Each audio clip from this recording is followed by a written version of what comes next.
প্রায় ৩ সপ্তাহের রক্তক্ষয়ী সহিংসতার পর ইরানের বিক্ষোভ এখন নিয়ন্ত্রণে। তবে দেশটির ওপর থেকে এখনই কাটছে না যুক্তরাষ্ট্রের হামলার শঙ্কা।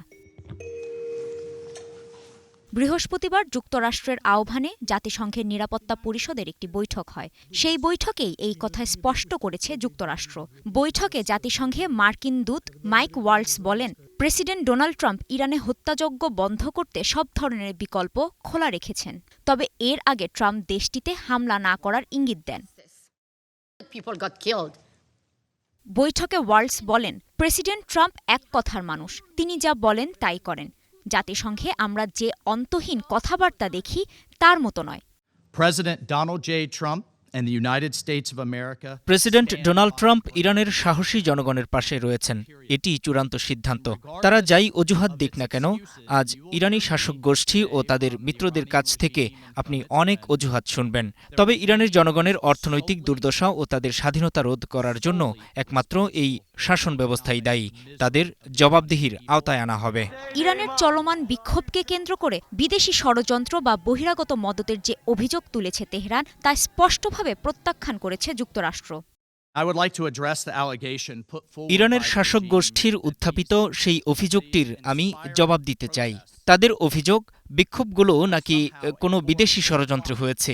এটি বিক্ষোভকারীদের উপর ইরানের সামরিক পদক্ষেপের ভূমিকা তৈরির জন্য করা হচ্ছে।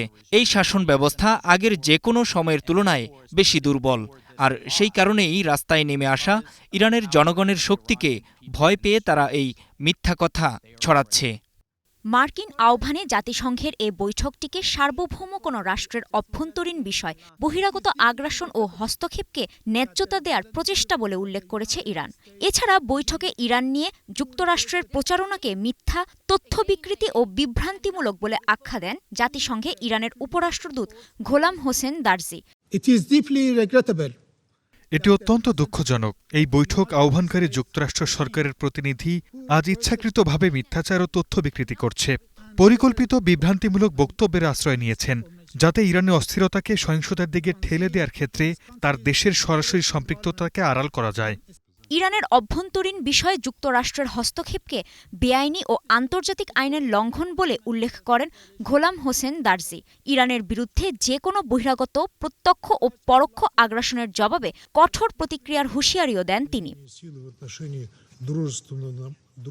এদিকে বৈঠকে ইরানের সার্বভৌমত্ব রক্ষায় দেশটির পাশে দাঁড়িয়েছে অন্যতম মিত্র চীন ও রাশিয়া। কোনো দেশের অভ্যন্তরীণ বিষয়ে যুক্তরাষ্ট্রের এমন হস্তক্ষেপের নিন্দাও জানিয়েছে দেশ দুটি। ইরানের বিরুদ্ধে সামরিক শক্তি ব্যবহার ও সে ধরনের হুমকির দিকে ওয়াশিংটনের আক্রমণাত্মক নীতি সবচেয়ে উদ্বেগের বিষয়। এসব পদক্ষেপকে যে যুক্তিতে ন্যায্যতা দেওয়ার চেষ্টা করা হোক না কেন, আমরা সেগুলোকে আন্তর্জাতিক আইন ও জাতিসংঘ সনদের গুরুতর লঙ্ঘন হিসেবে নিন্দা জানাই। এদিকে একই দিনে হোয়াইট হাউসের এক সাধারণ প্রেস ব্রিফিংয়ে মুখপাত্র ক্যারোলিন লেভিট জানান, ট্রাম্প ইরানের মাঠ পর্যায়ের পরিস্থিতি নিবিড়ভাবে পর্যবেক্ষণ করছে। দেশটিতে দমনপীড়নের সঙ্গে সংশ্লিষ্ট হত্যাকাণ্ড অব্যাহত থাকলে তেহরানকে ভয়াবহ পরিণতি ভোগ করতে হবে বলেও সতর্ক করেন তিনি। প্রেসিডেন্ট ও তার দল ইরানি শাসকদের স্পষ্টভাবে জানিয়ে দিয়েছে যে হত্যাকাণ্ড অব্যাহত থাকলে তাদের গুরুতর পরিণতি ভোগ করতে হবে।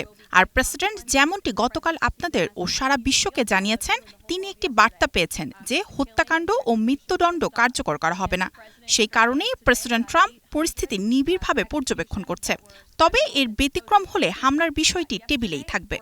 ইরানকে দেয়া এই সতর্কতার মধ্যেই মধ্যপ্রাচ্যে মার্কিন সামরিক যান স্থানান্তর করা হচ্ছে বলে জানিয়েছে ফক্স নিউজ। তবে মার্কিন কর্মকর্তারা বিষয়টি নিশ্চিত করেননি। কাজী শাহরিন, স্টার নিউজ।